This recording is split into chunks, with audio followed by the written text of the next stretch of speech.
Aha! Wewe, ha? Niliwaambia hawa wasanii wanaitwa Ghetto Gang namba 8. Ghetto Gang namba 8. GGNN. Ha? Ghetto Gang namba 8 ni wabaya kabisa. Niliwashow. Kuna wase wenye wamesikiza na kuna watu wenye bado wanapuuza. Kuna watu bado wanapuuza. Hawa wasanii ni wa moto. Ni wabaya. Ha? Umeona audio yenyewe 4 days ago. Yani 4 days. Hata si 4 days ago. 4 days iko na 63,760. Hiyo ni views. Ha? Na ni audio tu. Sembuse video. Wewe. Sembuse video. Hawa wasanii ni wa moto. Ni favor na grace ya God imewaangukia hawa wasanii.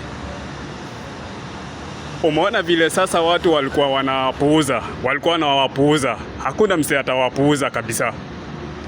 Hawa wasanii ni wa moto. Ai. Hiyo ni audio peke yake. Sembuse video. Na kuna msee anaweza dhani ati nimetumwa. Hakuna msee amenituma. Hakuna msee wa Ghetto Gang namba 8 amenituma. Ati sijui ni spread the news. Ati wako sawa. Hawa wasee wanaonekana tu bila hata kuongelewa. Mbona bila tu ku spread rumors. Hawa wasee ni wabaya. Ni wanoma. Na by the way wamejikaza from the scratch. Hakuna msanii yeyote mkubwa amewasupport. Na utaona msanii legend atakuja kudandia career. Wewe msee kama Meja ukidandia career, yani ukikuja ufanye collab na Ghetto Gang namba 8, haina shida.